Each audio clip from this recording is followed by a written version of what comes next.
అంటే త్వరలో local body elections రాబోతున్నాయి కదా, అంటే చిత్తూరు కార్పొరేషన్ ఎలక్షన్ కూడా రాబోతున్నాయి.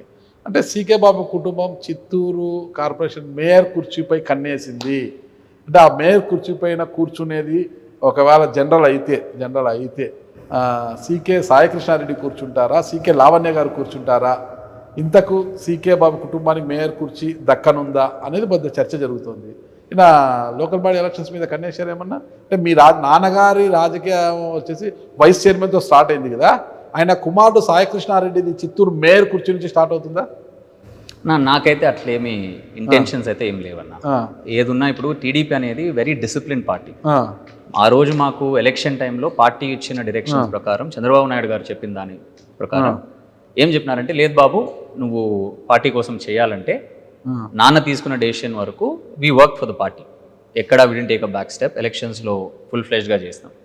అదే రకంగా ఇప్పుడు party if it gives us the responsibility for local body elections 110% party కోసం ఏం చేయాలన్నా ఎక్కడ చేయాలన్నా ముందుకెళ్తాం. అది పార్టీ డిసైడ్ చేయాల్సిన పని. వర్క్ చేయడం is our responsibility, we will work. But responsibility ఇచ్చిన తర్వాత party has to decide. So అది పార్టీకి అది ఉంటుందన్న. అంటే కాంగ్రెస్ చూశారు, వైసీపీ చూశారు, టీడీపీ నాకు తెలిసి బీజేపీలో కూడా కొంత ట్రావెల్ అయినట్టున్నారు. ఓకేనా, అన్ని పార్టీలు అయిపోయి వామపక్షాలు తప్పితే. అంటే ఇక ఫైనల్ జర్నీ టీడీపీలోనే ఉంటుందా లేకపోతే?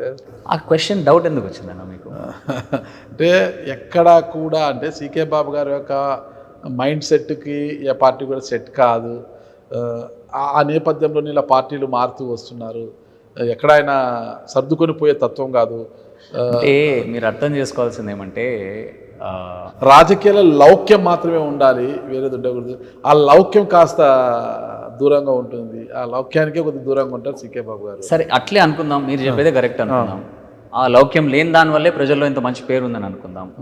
అక్కడ అధిష్టానం వేరే పార్టీస్లో గౌరవం లేదు కాబట్టి వీళ్ళు చేసే ఇది కరెక్ట్ కాదని అనిపించింది కాబట్టి ప్రజలతో ఉన్నాం కాబట్టి ఈరోజు మర్యాద ఉందని అనుకుందాం. తప్పులేదు, అది కూడా తప్పులేదు. ప్రజలు సేవ్ చేయడానికి మనం ఉండాలి కానీ పార్టీలో ఉంటేనే ప్రజలకు సేవ్ చేయాలని ఏం లేదు కదా. అంటే ఇది ఒక డెడ్ ఎండ్ అనుకోవచ్చా? టీడీపీ పార్టీ అనేది ఒక బ్యారికేడ్ అనుకోవచ్చా మనకి? ఇంకా మీకు ఆ డౌట్ ఎందుకు వస్తుంది నాకు అర్థం కావడం లేదు. అంతేనా? అంతే కదా, చాలా మందికి ఆ డౌట్ ఉంది.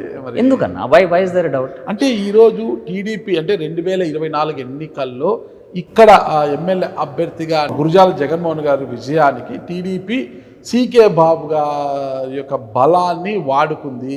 ఎన్నికల తర్వాత సీకే బాబు గారిని ఒక కర్రేపాకులాగా తీసి పక్కన పెట్టేసింది. ఇంతవరకేంది పార్టీ అధిష్టానం పిలిచింది, మాట్లాడింది లేదు, ఏ హామీ ఇచ్చింది లేదా, కుటుంబానికి ఏం లేదు, ఒక కర్రేపాకులాగా తీసి పెట్టేసింది. మరి ఈ నేపథ్యంలో మరి ఇక్కడ ఏం మేలు జరుగుతుందని సీకే బాబు కుటుంబం ఇక్కడ ఈ ట్రావెల్ అవుతుంది ఈ పార్టీలో? మీరు చెప్పే దాంట్లో మీరే కాంట్రడిక్ట్ చేస్తాను. ఒకటి మీరే ఏమంటున్నారు, సీకే బాబు గారు బలంతోనే ఎలక్షన్ గెలిచినారని చెప్పి మీరే చెప్తారు. అప్పుడు అవసరం, ఒక్క నిమిషం, అప్పుడు అవసరం నేను చెప్పేది ఒక్కసారి అని మీరే చెప్తాను. లేదు తీసి పెట్టేస్తారని మీరే చెప్తాను. అవును, ఈ రెండిట్లో ఏదైనా ఒకటి కరెక్ట్ కావాలా? రెండు కరెక్ట్ కాలేదు అంటే మీరు ఈ పిక్చరైజేషన్ మీరు ఏదైతే చేస్తున్నారో ఐ అబ్సల్యూట్లీ డిసగ్రీ విత్. ఒకటి నంబర్ 1. నంబర్ 2, ఇది మనం ఇంటర్వ్యూలో మాట్లాడుకోవడానికి ఇదంతా కరెక్ట్గానే ఉంటుంది. అది వాస్తవంగా మీరు ప్రజల్లో ఎరిగినప్పుడు అది చాలా నెగిటివ్ అవుతుంది. ఎందుకంటే ప్రజలు యాక్సెప్ట్ చేయరన్న. ఇప్పుడు ఎవరైతే ఇప్పుడు ఒక మనిషి ఒక రిలేషన్షిప్ ఇన్ని ఇయర్స్గా వాళ్ళతో ట్రావెల్ అయిన ఒక రిలేషన్షిప్ని we represent the people. We represent the people. We might not represent money, we might not represent ఇది కానీ we represent the people. ఈరోజు మీరు చెప్పినట్లు మీ స్టేట్మెంట్లోనే కాంట్రడిక్షన్ ఉంది. ఆ ఎలక్షన్ ముందు ఒకటి, ఎలక్షన్ తర్వాత అంటున్నారు కదా. TDP is not a party like that. ఎవరైతే పార్టీకి పని చేస్తున్నారో, ఎవరైతే పార్టీకి హార్డ్ వర్క్ చేస్తున్నారో అది చూసుకునే పార్టీ కాబట్టి ఈరోజు టీడీపీ క్యాడర్ అంత స్ట్రాంగ్గా ఉంది. మీరు చెప్పినట్లు అనుకుంటే ఇప్పుడు టీడీపీ క్యాడర్ ఎవరైతే వర్క్ చేస్తున్నారో వాళ్ళకి పొజిషన్స్ ఇవ్వకపోతే వాళ్ళు పార్టీలో ఏం నమ్మకం పెట్టుకుంటారు? ఇప్పుడు మీరు చెప్పిందే కరెక్ట్ అనుకుంటే పార్టీ మైనస్ చేసుకున్నట్లే కదా ఇప్పుడు మీరు చెప్పేదే అయితే.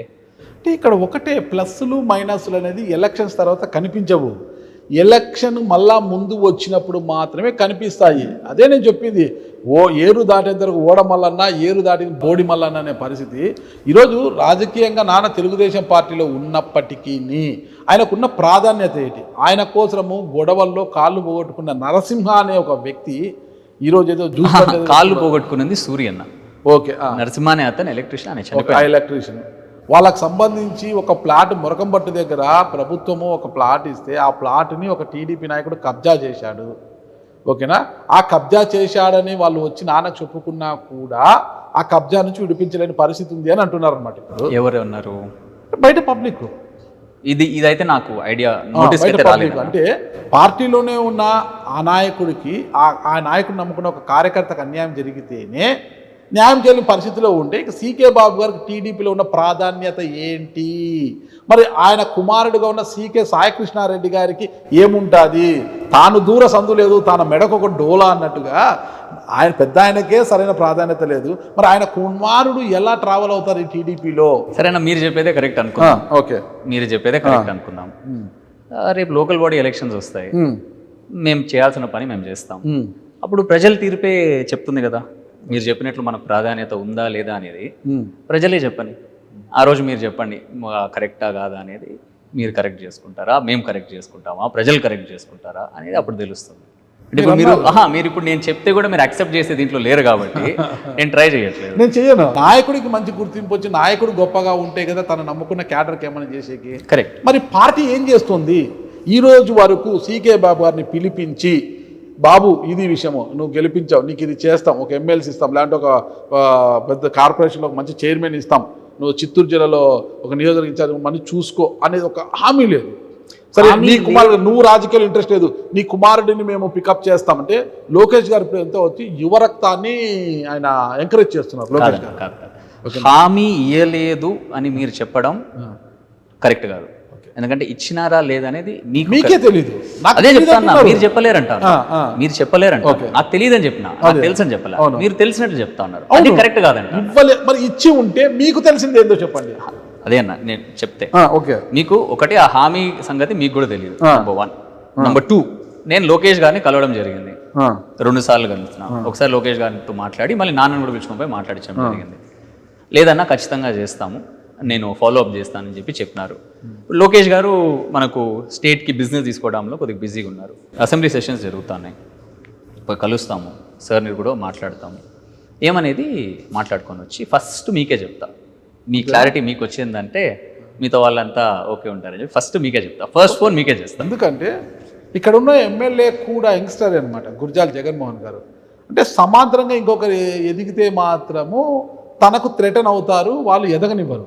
ఓకేనా. జగన్మోహన్ గారు అట్లా కదన్నా, ఒక్క నిమిషం, స్మాల్ కరెక్షన్. ఇప్పుడు సమానంగా ఎదిగితే అంటున్నారు, మీరే ఏం చెప్తున్నారు? CK Babu is an establish leader in Chittoor అని మీరే చెప్తున్నారు. నౌ యువర్ సేయింగ్ సమానంగా ఎదిగేదని మీరే చెప్తున్నారు. మీరేమంటున్నారు మళ్ళీ? యువర్ సేయింగ్ ఎలక్షన్ ముందు జగన్ గారు వచ్చి అడిగినారు, సపోర్ట్ తీసుకున్నారని చెప్పినారు. ఆయన మా ఎమ్మెల్యే అన్న, మేము గెలిపించుకొని వచ్చినాం ఆయన్ని. మాకు ఆయనకి ఒకటి, ఇప్పుడు రాజకీయం చేస్తుంది సీకే బాబు కాదు, సీకే బాబు వారసత్వంగా వచ్చిన ఆయన కుమారుడు సాయికృష్ణారెడ్డి ఈరోజు యాక్టివ్ అవుతున్నారు. కాదు కాదు కాదు, రాజకీయం చేయడం ఇస్ డిఫరెంట్ అన్న. ప్రస్తుతం ఈ రోజు ఏం చేయాలన్నా ఫస్ట్ అమ్మని నాన్నని కన్సల్ట్ అయ్యే చేస్తాం. అదే మేము ముందు మాత్రం ఉంటున్నాం. ఎవరైనా పబ్లిక్ ఎవరైతే కనిపిస్తారో వాళ్ళే నాయకుడు అవుతారు. ఓకేనా. పబ్లిక్ కనిపించేవాడే నాయకుడు అవుతారు. ఇప్పుడు నేను బయట పోయినా, మీరు బయట పోయినా మమ్మల్ని చూస్తే ఆయన కనిపించేది సీకే బాబు గారే. నేను ఒకటి చెప్తున్నా, నా ఎగ్జాంపుల్, నేను రిపోర్టర్ని, నా వెనకాల అవతల ఒక కెమెరామెన్, మీ వెనకాల ఒక కెమెరామెన్ ఉన్నారు. వాళ్ళంతా కూడా మీడియా ప్రతినిధులే, వాళ్ళందరూ కూడా మీడియాలో ఉన్నవారే. కానీ వాళ్ళు నన్ను షూట్ చేస్తారు, నన్ను నా కెమెరాలో నన్ను బంధించి నేను నా ఇంటర్వ్యూ చూపిస్తారు తప్పితే ఆ వెనకాల ఉన్న కెమెరా వెనకాల ఉన్న వారెవరు ఎవరికి తెలియదు. నేను ముందుంటాను కాబట్టి నేను మాత్రమే కనిపిస్తాను. అలా అమ్మా నాన్న డైరెక్షన్ తీసుకొని మీరు బయటికి వచ్చినా ప్రజలకు మీరు మాత్రమే కనిపిస్తారు. అది మా సీకే బాబు అన్న కొడుకు వచ్చాడు ఈ రోజు అదే చెప్తున్నా. మీరు మర్చిపోతాను ఏమంటే 30-35 years గా చూసిన ఒక హిస్టరీ అయిపోయింది, అది అయిపోయిన విషయము. ఇప్పుడు ఈ రోజు ఏం చూస్తారు? సీకే బాబు కుమారుణ్ణే చూస్తారు. ఇక్కడ సీకే బాబు కుమారుడు రాజకీయంగా బలపడితే ఎవరికి థ్రెట్ అవుతుంది? ఒకరికి ఇదెందుకు అవుతుంది? అంతేగా, ఒకరు ఎదిగితే ఇంకొకరు కుర్చీకి ఎసరు వచ్చినట్లనే కదా. ఇక్కడ మీరు రాజకీయంగా ఎదిగితే బలపడితే జగన్మోహన్ గారు అంటే ఆల్టర్నేట్, ఆ రోజు ఒకవేళ జగన్మోహన్ గారి మీద విమర్శలే వచ్చాయి, వ్యతిరేకత వచ్చింది ప్రజల్లో అనుకున్నప్పుడు పార్టీ అధిష్టానం ఆల్టర్నేట్ని వెతుకుతుంది, ఎవరున్నారు అక్కడ అని. ఓ సాయికృష్ణ బాగున్నాడు, రాజకీయంగా బాగా దూసుకుపోతున్నాడు, బాగానే ఉన్నాడు, సీకే బాబు కుమారుడు కదా, బాగానే ఉంటుంది, మనకు అంగబలం ఉంది, అర్ధబలం ఉంది, అన్ని బలాలు ఉన్నాయి కాబట్టి వీళ్ళకి ఇస్తే గెలుస్తాడు అని ఒక ఆలోచన వస్తుంది. ఫస్ట్ ఆ ఆలోచనని చంపేయాలన్నమాట. అంటే సపోజ్ మీరు చెప్పిందే కరెక్ట్ అనుకున్నా, మీరు చెప్పే లాజిక్ ప్రకారము మేము అన్నకి సపోర్ట్ చేసినప్పుడు కదా ఎలక్షన్ అప్పుడు. ఇప్పుడు మీరు చెప్పిందే అనుకుందాం, మీరే చెప్తా అన్నారు మీరు జగన్మోహన్ గారికి సపోర్ట్ చేస్తున్నారని మీరే చెప్తా ఉన్నారు. మీరే ఏమంటా అన్నారు, ఇట్లా ఒకరు ఎదిగితే వేరే వాళ్ళకి ప్రాబ్లం వస్తుందని మీరే చెప్తా అన్నారు. ఇప్పుడు ఏమంటా అన్నారు, ఇట్లా ఆల్టర్నేటివ్ అని మీరే చెప్తా అన్నారు. మీదే కరెక్ట్ అనుకుంటే మేము అన్న కోసం పని చేసినప్పుడు కదా, మేము ఎందుకు చేసినాం? నేను చెప్పేది మీకు అర్థం కావాలి. నాకు అర్థమైంది. ఆ రోజు ఎలక్షన్స్ అప్పుడు ఓటర్ దగ్గరికి వెళ్ళి అమ్మ ఓటే అంటామా? 100%. పెద్దల వాళ్ళైతే కాళ్ళు మొక్కుతామా? 100%. ఇంటికి వెళ్ళి ఎమ్మెల్యే అయిన తర్వాత ఏ రోజైనా పోయి దండం పెడతామా? మేమైతే దండం పట్టుకొని కొడతాం. మేమైతే ఒక్కటి రాజకీయ నాయకులు మీరైనా ఎవరైనా కూడా ఎన్నికల తర్వాత ఎన్నికల సమయంలో ఓటర్ ముందుకు మీరు వెళ్ళి దండం పెట్టే మీరే ఆ ఓటర్కి సమస్య వస్తే మీ ఇంటి చుట్టూ మీ ఇంటి చుట్టూ రాజకీయ నాయకుడి ఇంటి చుట్టూ ప్రదక్షిణలు చేయాలి, పిఎన్ కలవాలి. సార్ బిజీ అమ్మా రేపు రాపో, సార్ లేడమ్మా మర్నాడు రా, ఇలా సరిపోతుంట. సినిమా చూశారా మీరు? బాలకృష్ణ సినిమా, దాంట్లో బాలకృష్ణని ఒక చంపేసింటారు. అదే స్థానంలో మళ్ళీ కొడుకు బాలకృష్ణ వస్తాడనమాట. అంటే విలన్ ఆడ కూర్చోంటే విలన్ కొడుకు వచ్చి ఈ బాలకృష్ణ కొడితే కింద పడిపోతాడు. రే వాడు లేయకూడదురా, లేస్తే ఆ కుటుంబాన్ని తట్టుకోలేం మనము, లేవక ముందే చంపేయండి అంటాడు అనమాట.